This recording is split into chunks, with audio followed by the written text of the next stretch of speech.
হে আমার আদরের সন্তান শুনো, আসলে আমি ওই কথা জানি, হাসরের মাঠে তুমি আমার সঙ্গে আমার সাক্ষাৎ হবে, আমিও তোমার সঙ্গে সাক্ষাৎ ঘটবে, বাপ বেটার সাক্ষাৎ হবে, এই কথা আমার জানা আছে। কিন্তু এরপর আমি কেন কাঁদলাম? আসলে হাসরের মাঠে আমি, এই কথা আমার ইলম আছে, আমি তোমাকে দেখব, তুমিও আমারে দেখবে। এরপর আমি কাঁদলাম। কেন কাঁদলাম জানো? আসলে আমি তোমাকে হারায়া ফেললাম, এই জন্য আমি কাঁদি নাই। আমি কাঁদছি একটা ভয়ে, একটা বিষয়ে আশঙ্কা করে আমি কাঁদতেছিলাম। সেটা হইল খাশিতু আইয়া যাহাবা দীনুক। আমি ভীত সন্ত্রস্ত ছিলাম যতদিন পর্যন্ত তুমি আমার পাশে ছিলে, তোমার দিন আমার কাছে আমি রক্ষিত ছিল, মাহফুজ ছিল, হেফাজত ছিল। আমি খেয়াল রাখতে পারতাম, খোঁজ রাখতে পারতাম, খবর নিতে পারতাম যে আমার ছেলে দিনদার, আল্লাহওয়ালা, আল্লাহকে বলে নাই। যখন তুমি আমার কাছ থেকে দূরে সরে গেলে আমি ভীত সন্ত্রস্ত হয়ে গেলাম। আবার নি তুমি দুনিয়ার লোভে পইরা তুমি দিন হয়ে যাও, বেদিন হয়ে যাও, তুমি দিন নিয়ে হারায় ফেলো, এই ভয়ে আমি কান্নাকাটি করতেছিলাম। কারণ যদি তুমি বেদিন হয়ে যাও, তুমি যদি তোমার ধর্মকে হারিয়ে ফেলো, তুমি যদি তোমার বাবার মতবাদকে হারিয়ে ফেলো, আল্লাহ তাআলার যে দিন নির্বাচিত যে ধর্ম, সেই ধর্ম থেকে যদি তোমার স্তুতি গইটা যা, বিচ্ছুতি গইটা যা রে, তখন হাসরের মাঠে আমার মাঝে হাত্তা ইয়াহুলা বাইনি হাত্তা ইউহালু বাইনি ওয়া বাইনাকা, আমার মাঝে আর তোমার মাঝে একটা হায়েল হয়ে যাবে। যেমন ওই যে হুজুর একখানা হাদিস শোনাইছে হাউজে কাউসারের, যে উম্মতে মুহাম্মদী ওই যাবে, নবী বলবে আমি তাদেরকে চিনবো, ইন্নী আরিফুহুম ওয়া ইয়ারিফুনানি, আমি তাদেরকে চিনবো, ওরাও চিনবে আমি তাদের নবী, আমিও চিনবো এরা আমার উম্মত। কিন্তু ওরা আমার কাছে আসবে, আমি হাউজে কাউসারের পারে পেয়ালা নিয়ে বসে থাকবো, আসবে পানি পান করায়া দেব, মাইয়া শরাব মিনহা ফালাম ইয়াজমা আবাদা হাত্তা ইয়াদখুলাল জান্নাহ। আমার কাছ থেকে হাউজে কাউসারের পানি যেই মাত্র পান করবে, জান্নাতে যাওয়ার আগ পর্যন্ত আর পিপাসার্ত হবে না। কিন্তু ঠিক এই মুহূর্তে হঠাৎ তাকায় দেখবো আমার মাঝে আর আমার উম্মতের মাঝে একটা হায়েল, প্রতিবন্ধকতা সৃষ্টি হয়ে গেছে। তখন আল্লাহর পয়গম্বর আল্লাহর কাছে বলতে থাকবেন, আল্লাহ ওরা আমার উম্মত, আমি তাদের পয়গম্বর, আমি তো চিনলাম, এরপর আমার মাঝে আর ওদের মাঝে হায়েল হইল কেন, প্রতিবন্ধকতা সৃষ্টি হইল কেন? তখন আল্লাহ তাআলা জানায় দিবেন, ইন্নাকা লা তাদরি মা আহদাসু বাদাক, হে পয়গম্বর আপনি জানেন না, আপনি দুনিয়া থেকে যখন রোজা শরীফে চলে এসেছেন, ওরা কি অপকর্ম করেছে, বেদাত কর্মকাণ্ড করেছে, যেই ধর্মকে, যেই দিনকে দান মুবারক শহীদ করে দুনিয়াছেন, আপ্রাণ চেষ্টা কইরা নির্দিষ্ট সময় ওনারা চলে গেছেন আল্লাহর দরবারে। রাসূল আকরাম সাল্লাল্লাহু আলাইহি ওয়াসাল্লাম ঘোষণা করেছেন যে আমাদের নবী দুনিয়াতে যাওয়ার, দুনিয়া থেকে বিদায় হওয়ার পরে নবুয়তের দরজা এখন আছে না বন্ধ হয়ে গেছে? বন্ধ হয়। আমাদের নবী শেষ নবী, শ্রেষ্ঠ নবী, শেষ নবী। নবীজি দুনিয়া থেকে যাওয়ার পরে নবুয়তের দরজা বন্ধ হয়ে গেছে। নবী ঘোষণা করেছেন যে ইন্নাল উলামা ওয়ারাসাতুল আম্বিয়া, জগতের হক্কানি আলেম যারা, রব্বানি আলেম যারা, এরা নবীদের ওয়ারেস। ওয়ারেস এটা যদিও আরবি শব্দ, সাধারণ মানুষের কাছে শব্দটা এত পরিচিত, এই শব্দটা বললেই জেহেনে গেলেই জেহেন দূর মারে ওই দিকে, যে ওয়ারেস মানে ওই গরুর ওয়ারেস, মহিষের ওয়ারেস, স্থাবর সম্পত্তির ওয়ারেস, টাকা পয়সার ওয়ারেস, জেহেনটা এরকম যায় না? যায়। এই জন্য নবীজি এই হাদিসের মাঝেই নিজের পবিত্র জবান দিয়া ব্যাখ্যা করে গেছে যে হক্কানি আলেম যারা কিয়ামত পর্যন্ত আসবে, ওনারা নবীদের ওয়ারেস, নবীদের উত্তরাধিকারী। কিসের উত্তরাধিকারী? ওরা কি টাকা পয়সার উত্তরাধিকারী, বাড়িঘরের ধন সম্পত্তির উত্তরাধিকারী? বলে না। ইন্নাল উলামা ওয়ারাসাতুল আম্বিয়া ওয়া ইন্নাল আম্বিয়া লাম ইউআররিসু দিনারা ওয়ালা দিরহামা। আল্লাহর পয়গম্বর ঘোষণা করেছেন পৃথিবীর মানুষের আরে নবীর আর ওয়ারেস হইল জগতের হক্কানি আলেমরা। বন্ড আলেমরা না, যারা পেটের দান্দায় দৌড়াদৌড়ি করে, কিভাবে বাড়ি বানাবে, গাড়ি বানাবে, টাকা পয়সা রুজি করবে, এই দান্দায় যারা ঘোরাঘুরি করে, দৌড়াদৌড়ি করে, এরা নয় যারা দিনকে সামনে রাখে, আল্লাহর বিধানকে সামনে রাখে। যতই মুসিবত আসুক না কেন, সে ওই মুসিবতকে পিছনে রাখিয়া আল্লাহর বিধানকে সে সামনে রাখে। হাসান বসরি রহমতুল্লাহ আলাইহি আধ্যাত্মিক জগতের মহাসম্রাট যিনি ছিলেন, উনি আলেমের ব্যাখ্যা দিয়েছেন। আলেম কাকে বলে? আলেমের আসল সংজ্ঞা হইল যারা আখেরাত মুখী, দুনিয়া বিমুখী, দুনিয়ার থেকে বিমুখ হইয়া আখেরাতের জন্য যারা পাগল পারা হয়ে দৌড়াদৌড়ি করে। যেমন হক্কানি আলেমরা নিজেদের টাকা পয়সা খরচ কইরা, নিজেদের সময় ব্যয় কইরা এই সুন্দর সেমিনারের ব্যবস্থা করেছেন। বলে কেন করেছেন? ওরা নবীদের ওয়ারেস। নবীদের কিসের ওয়ারেস?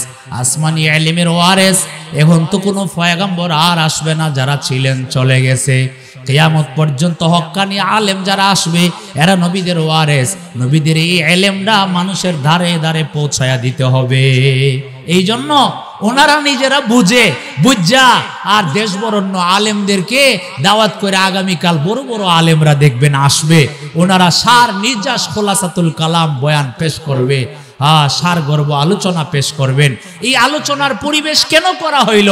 কারণ এই আলেমরা তো নবীদের ওয়ারেস। কিসের ওয়ারেস? ইলমের ওয়ারেস। কারণ নবী নিজে বইলা গেছেন, ওয়া ইন্নাল আম্বিয়া লাম ইওয়ারিসু দিনারা ওয়ালা দিরহামা। নবীরা টাকা পয়সার ওয়ারেস বানায়া যায় নাই, স্বর্ণ মুদ্রা রেখে যায় নাই, রৌপ্য মুদ্রা রেখে যায় নাই। ওয়া ইন্নামা ওয়ারাসুল ইলমা, নবীরা ইলমের ওয়ারেস বানায়া গেছে। নবীরা যে ইলম দুনিয়াতে রেখে গেছে, হযরত আদম আলাইহিস সালাম যে ইলম দুনিয়াতে আমানত রেখে গেছে, হযরত শীস আলাইহিস সালাম, হযরত নূহ আলাইহিস সালাম, হযরত লূত আলাইহিস সালাম, হযরত ইয়াকুব আলাইহিস সালাম, হযরত ইউসুফ আলাইহিস সালাম, হযরত ঈসা আলাইহিস সালাম, আস্তে আস্তে আমাদের পয়গম্বর সাইয়্যিদুল মুরসালিন খাতামুন নবিয়্যিন আকায়ে নামদারে তাজদার মদিনা সরদারে দু জাহা রাসূল আকরাম রাসূল মুকাররম সাল্লাল্লাহু আলাইহি ওয়াসাল্লাম যে ইলমের আমানত দুনিয়াতে রেখে গেছেন, ওই ইলম মানুষের ধারে ধারে পৌঁছায়া দিতে হবে। এই যে একটা দায়িত্ব আল্লাহর নবী দিয়া গেছেন, এই দায়িত্ব মাথায় রেখে উলামা কেরাম আপ্রাণ চেষ্টা করেন যাতে মানুষ হেদায়েতের দরজায় উঠে ওরা হেদায়েত লাভ কইরা জান্নাতে যাইতে পারে।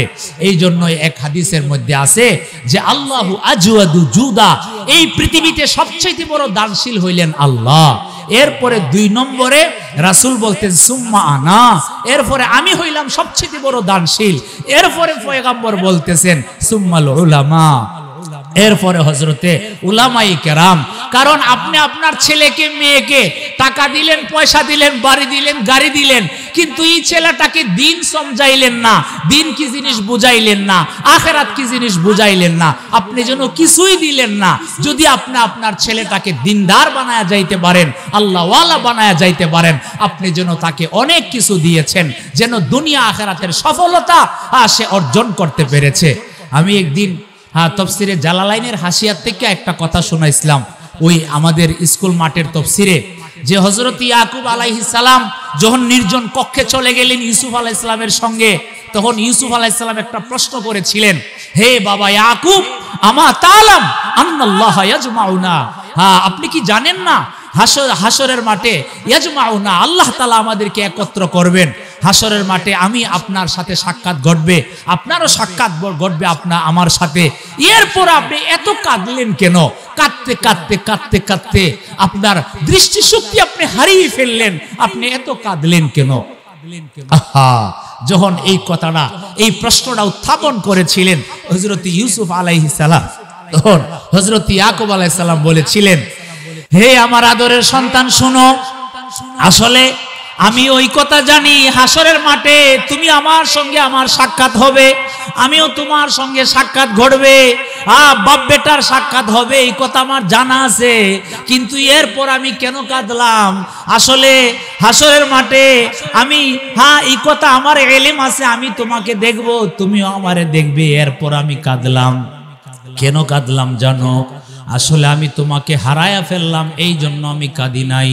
আমি কাঁদছি একটা ভয়ে, একটা বিষয়ে আশঙ্কা করে আমি কাঁদতেছিলাম, সেটা হইল খাশিতু আইয়া যাহাবা দীনুক। আমি ভীত সন্ত্রস্ত ছিলাম যতদিন পর্যন্ত তুমি আমার পাশে ছিলে, তোমার দিন আমার কাছে আমি রক্ষিত ছিল, মাহফুজ ছিল, হেফাজত ছিল। আমি খেয়াল রাখতে পারতাম, খোঁজ রাখতে পারতাম, খবর নিতে পারতাম যে আমার ছেলে দিনদার, আল্লাহওয়ালা, আল্লাহকে বলে নাই। যখন তুমি আমার কাছ থেকে দূরে সরে গেলে আমি ভীত সন্ত্রস্ত হয়ে গেলাম। আবার নি তুমি দুনিয়ার লোভে পইরা তুমি দিন হয়ে যাও, বেদিন হয়ে যাও, তুমি দিন নিয়ে হারায় ফেলো, এই ভয়ে আমি কান্নাকাটি করতেছিলাম। কারণ যদি তুমি বেদিন হয়ে যাও, তুমি যদি তোমার ধর্মকে হারিয়ে ফেলো, তুমি যদি তোমার বাবার মতবাদকে হারিয়ে ফেলো, আল্লাহ তাআলার যে দিন নির্বাচিত যে ধর্ম, সেই ধর্ম থেকে যদি তোমার স্তুতি গইটা যা, বিচ্ছুতি গইটা যা রে, তখন হাসরের মাঠে আমার মাঝে হাত্তা ইয়াহুলা বাইনি হাত্তা ইউহালু বাইনি ওয়া বাইনাকা, আমার মাঝে আর তোমার মাঝে একটা হায়েল হয়ে যাবে। যেমন ওই যে হুজুর একখানা হাদিস শোনাইছে হাউজে কাউসারের, যে উম্মতে মুহাম্মদী ওই যাবে, নবী বলবে আমি তাদেরকে চিনবো, ইন্নী আরিফুহুম ওয়া ইয়ারিফুনানি, আমি তাদেরকে চিনবো, ওরাও চিনবে আমি তাদের নবী, আমিও চিনবো এরা আমার উম্মত। কিন্তু ওরা আমার কাছে আসবে, আমি হাউজে কাউসারের পারে পেয়ালা নিয়ে বসে থাকবো, আসবে পানি পান করায়া দেব, মাইয়া শরাব মিনহা ফালাম ইয়াজমা আবাদা হাত্তা ইয়াদখুলাল জান্নাহ, আমার কাছ থেকে হাউজে কাউসারের পানি যেই মাত্র পান করবে, জান্নাতে যাওয়ার আগ পর্যন্ত আর পিপাসার্ত হবে না। কিন্তু ঠিক এই মুহূর্তে হঠাৎ তাকায় দেখবো আমার মাঝে আর আমার উম্মতের মাঝে একটা হায়েল, প্রতিবন্ধকতা সৃষ্টি হয়ে গেছে। তখন আল্লাহর পয়গম্বর আল্লাহর কাছে বলতে থাকবেন, আল্লাহ ওরা আমার উম্মত, আমি তাদের পয়গম্বর, আমি তো চিনলাম, এরপর আমার মাঝে আর ওদের মাঝে হায়েল হইল কেন, প্রতিবন্ধকতা সৃষ্টি হইল কেন? তখন আল্লাহ তাআলা জানায় দিবেন, ইন্নাকা লা তাদরি মা আহদাসু বাদাক, হে পয়গম্বর আপনি জানেন না, আপনি দুনিয়া থেকে যখন রোজা শরীফে চলে এসেছেন ওরা কি অপকর্ম করেছে, বেদাত কর্মকাণ্ড করেছে, যেই ধর্মকে, যেই দিনকে দান দান মুবারক শহীদ করে দুনিয়াতে প্রতিষ্ঠা করে এসেছেন, সেই ধর্মকে মন গড়া তারা পরিবর্তন করেছে, মন গড়া তারা পরিবর্তন করেছে। যেহেতু ওরা মন গড়া পরিবর্তন করেছে, অতএব ওরা আপনার দলে নাই, ওরা আপনার দলে নাই। এই কথা শোনার সাথে সাথে পয়গম্বর একটা বাক্য উচ্চারণ করবে, যেই বাক্যটা ইমাম বুখারী শরীফের মাঝে উল্লেখ করেছেন, ইমাম তিরমিজি শরীফে উল্লেখ করেছেন, ইমাম মুসলিম রহমাতুল্লাহি আলাই মুসলিম শরীফে উল্লেখ করেছেন, সুহকান লিমান গাইয়ারা বাদি, দূর হয়ে যাও, দূর হয়ে যাও যারা আমার পরে আমার ধর্মকে পরিবর্তন করেছো, মন গড়া মতে বাড়াইছো কমাইছো, ওরা আমার কাছ থেকে আজকে দূরে সরে যাও, ওরা আমার কাছে আইসো না। নবী যদি এই এত বড় রহমাতুল লিল আলামিন, দয়ার সাগর পয়গম্বর, একটা উম্মত জাহান্নামে জ্বলবে, সহ্য করবে না, ওই নবীর পবিত্র জবান দিয়া ওই সময় যদি এই কটু বাক্য আসে নবীর ধর্মের মধ্যে বেদাত কর্মকাণ্ড ঢুকানোর কারণে, তাহলে উপায় আছে? কি বলেন, উপায় আছে? উপায় নাই। এই জন্য ওই হযরত ইয়াকুব আলাইহিস সালাম বলে দিলেন, হে আমার ছেলে শোনো, তুমি হারিয়ে গেছো, আমার কাছ থেকে দূরে সরে গেছো, এই জন্য আমি চিৎকার করি নাই রে, আমি চিৎকার করতেছিলাম খাশিতু আইয়াযহাবা দীনুক, আবার নি তোমার ধর্মের বিচ্যুতি ঘটে যায়, যদি ঘটে যায় তখন তো আর আমার সাথে তোমার সাক্ষাৎ হবে না।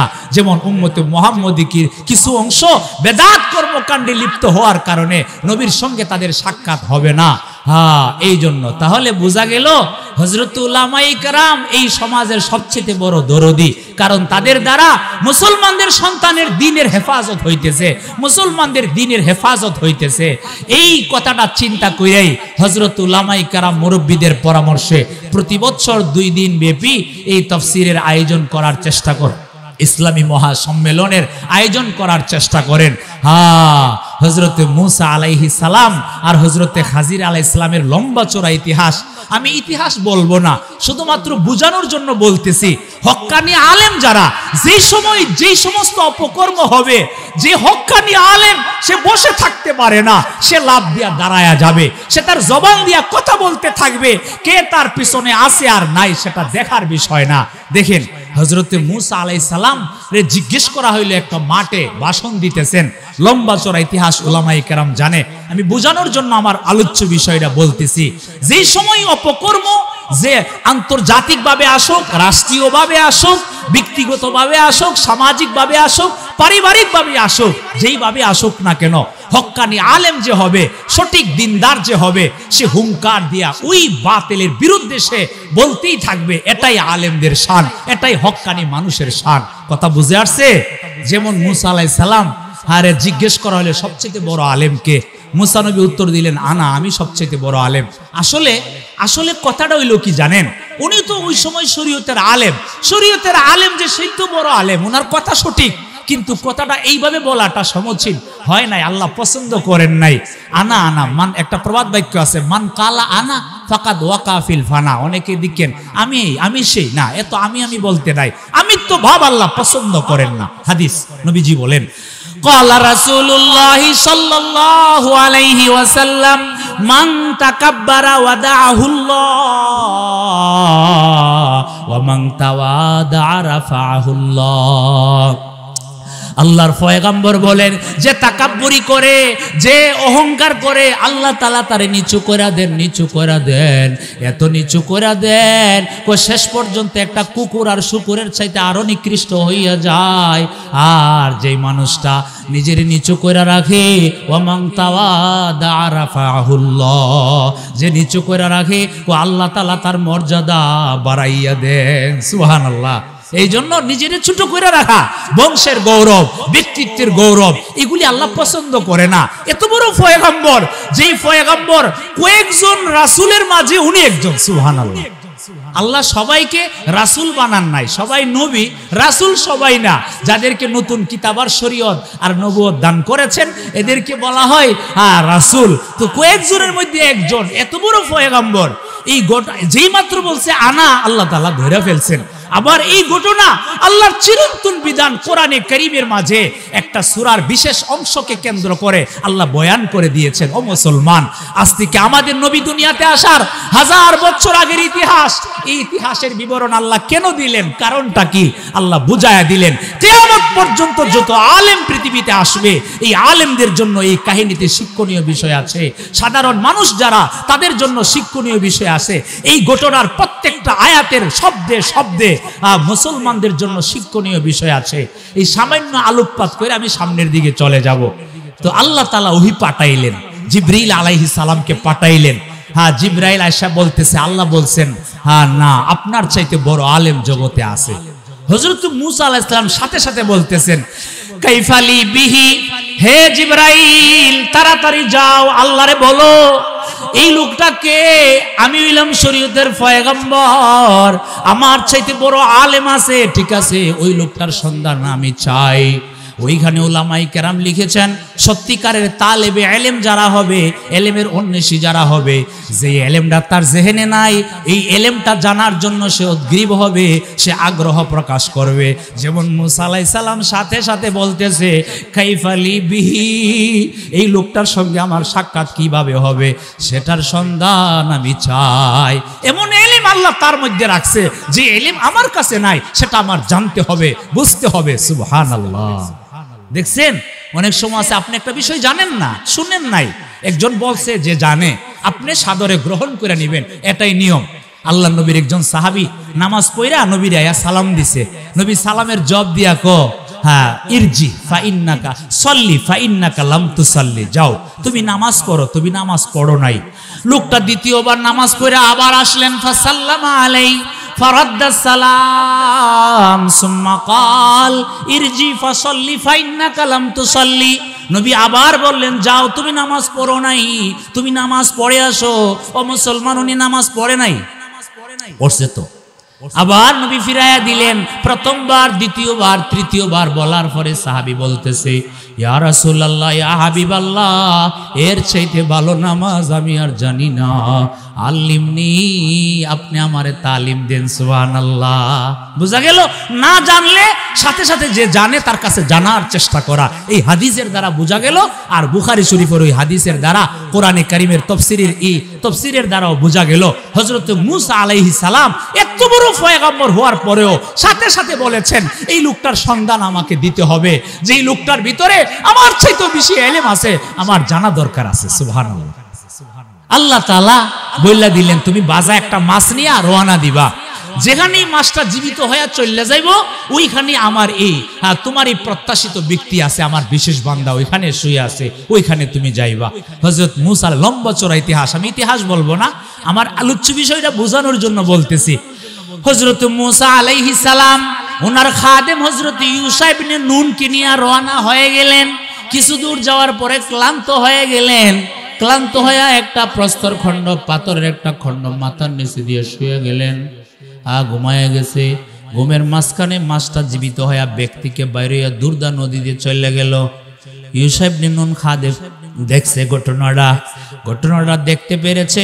উনি মনে মনে টার্গেট, উস্তাদজি ঘুমাইতেছে, এই মুহূর্তে ডাক দিলে উস্তাদের ঘুম ভাঙবে, নষ্ট হবে।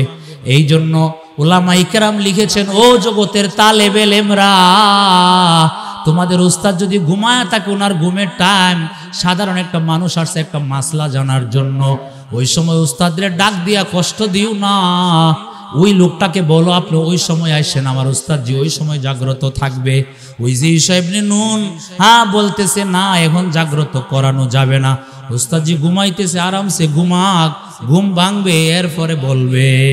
কিন্তু এরপরে বলবে বলাটা ভুইলা গেছে। কোরআনে কারিমে আল্লাহ বলেন শয়তান ভুলাইয়া দিছে।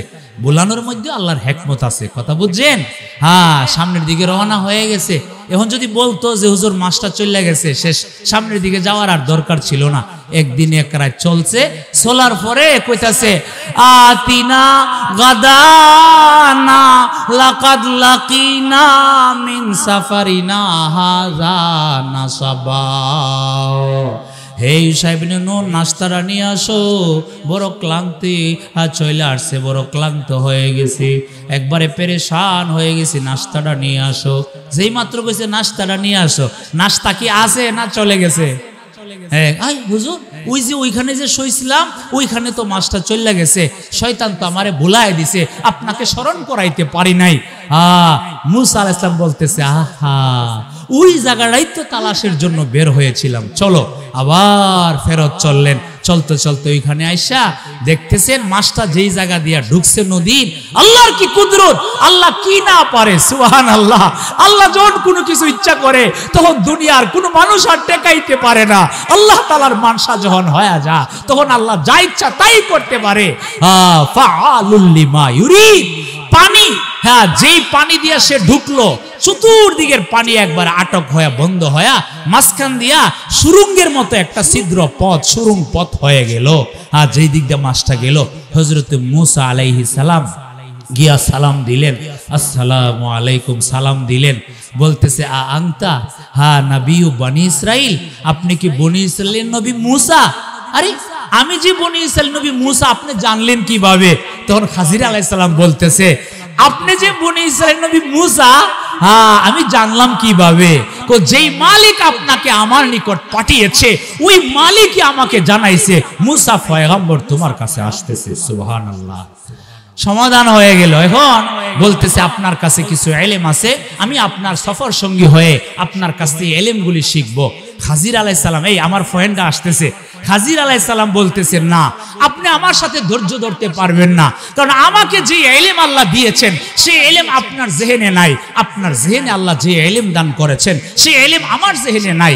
অতএব আপনি আমার সাথে সফর করবেন বলতেছেন, আপনি ধৈর্য ধারণ করতে পারবেন না। আপনার পথে আপনি যান, আমার পথে আমি যাই। লম্বা চড়া ইতিহাস। কিছু দূর যাওয়ার পরেই রওনা হয়ে গেছে। মূসা আলাইহিস সালাম ওয়াদা দিলেন, আমি আপনাকে কোনো কিছু জিজ্ঞাসা করব না যতক্ষণ আপনি না বলবেন। আপনি বইলা দিয়েন তবে আমারে, কেন আপনি কাজগুলি করতেছেন। সামনে গিয়ে একটা সুন্দর ছেলে, ফুটফুটে একটা সন্তান, নাবালেগ, সে খেলাধুলা করতেছে, সন্তানদারে টান দিয়ে আইন না, এরপরে হ্যাঁ, বিভিন্ন বর্ণনা আসছে বিভিন্নভাবে কিভাবে মারছে। এক বর্ণনায় আছে এই কেল্লাটার একটা দেওয়ালের সাথে বাড়ি দিয়ে ছায়া ফেলছে, ছেলেটাকে মেরে ফেললো। সাথে সাথে মুসা আলাইহিস সালাম, সামনের দিকে আমি আর যাব না, আমার আলোচ্য বিষয়ের দিকে চলে যাব। মুসা আলাইহিস সালাম সাথে সাথে জিজ্ঞাসা করেছে, হে হাজির পয়গম্বর, এই ছেলেটা কোনো অন্যায় করে নাই, অন্যায় করার কোনো বয়স উপনীত হয় নাই।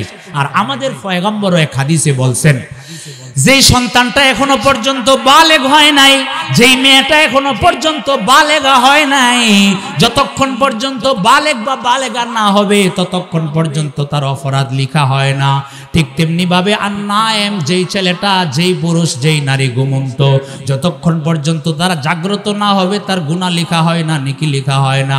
ঠিক তেমনি ভাবে 3 নাম্বার, যেই মানুষটা পাগল হয়ে রাস্তায় রাস্তায় ঘুরতেছে, যতক্ষণ পর্যন্ত আল মাজনুন হাত্তা ইউফিকা, যতক্ষণ পর্যন্ত তার হুঁশ ফিরে না আসবে, সে সুস্থ না হবে, ততক্ষণ পর্যন্ত তার গুনার নেকি লিখা হয় না।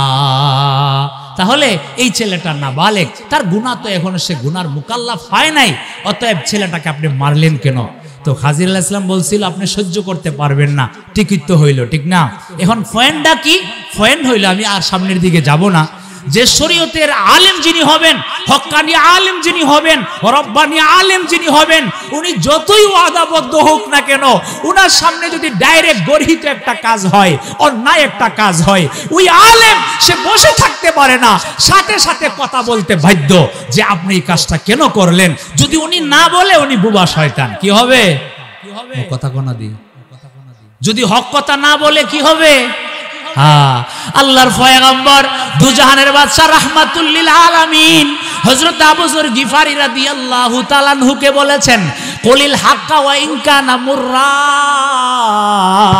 হে আবু যর, হক কথা বলো, সত্য কথা বলো, সঠিক কথা বলো। যখন কোনো অন্যায় কাজ আসবে এই অন্যায়ের প্রতিবাদ করো। ওয়া ইন কানা মুররা, যদিও কি হয় সেটা তিতা হয়, তিক্ত লাগে। এই জন্য মুসলমান হক্কানি আলেম যারা হবে, কোরআন তাদেরকে তালিম দিয়েছে।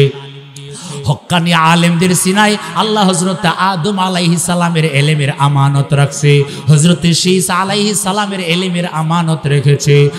এক কথা, হযরত আদম আলা নবিয়্যিনা আলাইহিস সালাতু ওয়াস সালাম থেকে নিয়া আমাদের পয়গম্বর পর্যন্ত যত পয়গম্বর আল্লাহ পৃথিবীতে পাঠিয়েছেন, সমস্ত পয়গম্বরদের ইলমের আমানত আল্লাহ আলেমদের ভিতরে রাখছে। হক্কানি আলেম যে হবে, সে টাকার লিপসায় পয়রা, ক্ষমতার লিপসায় পয়রা সে তার মুখ বন্ধ রাখতে পারে না, সেটি কই হক কথা বলবে। এই হক কথা বলতে বলতে বলতে বলতে আল্লাহর পয়গম্বর বলেন, লা তাজালু তাইফাতুম মিন উম্মতি, আমার উম্মতের একদল হকের উপর অটল থাকবে, হকের উপর অটল থাকবে। কতক্ষণ? কিয়ামত সংঘটিত না হবে যতক্ষণ, হাত্তা ইয়াতিয়া আমরুল্লাহ, আল্লাহর হুকুম আসার আগ পর্যন্ত হক আর হক্কানিয়তের উপরে গালেব থাকবে, এই হকের উপরে অটল থাকবে।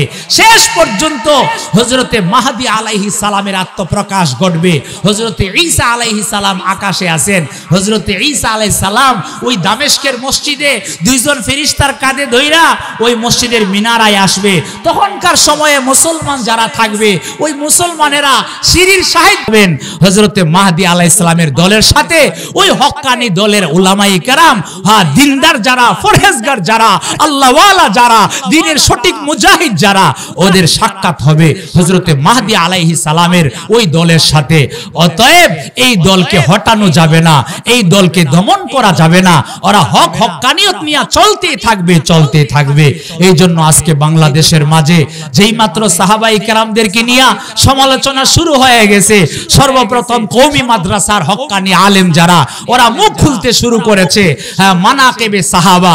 আপনি হাদিসের যত কিতাব দেখবেন, প্রত্যেকটা কিতাবের মাঝে ওই মুহাদ্দিসিনে কেরাম মানাকিবে সাহাবা নামক একটা অধ্যায় প্রতিষ্ঠা করে গেছেন।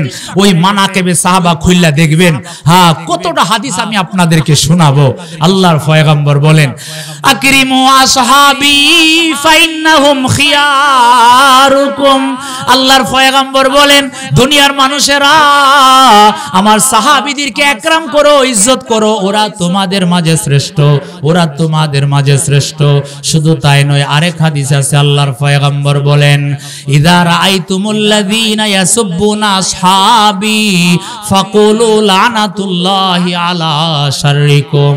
যখন তোমরা দেখবা কিছু মানুষ সাস্টলে, রেস্টুরেন্টে, হোটেলে, দোকান ফাটে, ইউটিউবে বিভিন্ন ধরনের অনলাইন অফলাইন যে কোনো লাইনে সাহাবীদেরকে সমালোচনা করতেছে, সাহাবীদেরকে গালিগালাজ করতেছে, তখন তোমরা বলবা লানাতুল্লাহি আলা শাররিকুম।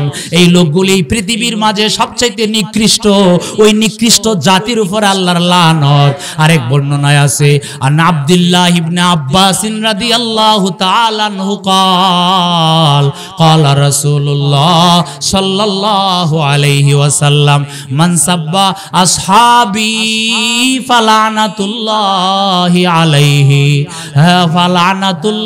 عليه والملائكة والناس اجمعين। আল্লাহর পয়গম্বর বলেন, আমার সাহাবীদেরকে যারা গালি দেয় তার উপরে আল্লাহর লানত, সমস্ত ফেরেশতাদের লানত, সারা পৃথিবীর সমস্ত মানুষের লানত। নাউজুবিল্লাহ। চিন্তা করছেন? এই জন্য সাহাবীদেরকে গালি দেওয়া যাবে না? না, গালি দেওয়া যাবে না।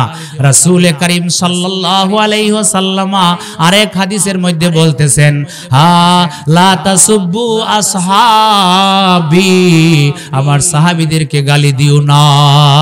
ইবনে মাজাহ শরীফের শেষ দিক দিয়ে আরেকখানা হাদিস আছে, ইহফাজুনি ফি আসহাবি, আমার সাহাবীদের ব্যাপারে তোমরা নিজের জবানকে হেফাজত করো, সাবধান, সাহাবীদেরকে নিয়ে সমালোচনা করো না। সুম্মাল্লাযীনা ইয়ালুনাহুম, এরপরে তাদের জমানার মুত্তাসিল যারা আসবে তাবিঈনরা, সুম্মাল্লাযীনা ইয়ালুনাহুম, এরপরে তাদের জমানার মুত্তাসিল যারা আসবে তাবিঈনরা, সাহাবীদেরকে সমালোচনা করা যাবে না, তাবিঈনদেরকে নিয়েও সমালোচনা করা যাবে না। এরকম ভাবে ওরা যারা রাসূলের যুগের সাথে মুত্তাসিল ছিল, কাছাকাছি ছিল, ওদের মর্যাদা কম না বেশি? অনেক বেশি। রাত্রি অনেক হয়ে গেছে, এই জন্য লম্বা চড়া না কইরা আজকের মতো এখানেই, কোনো কথা থাকলে আলেমরা কথা বলবে, এরপর ইনশাআল্লাহ শেষ হয়ে যাবে। সময় তো এলাকাবাসী, আজকের মতো আমরা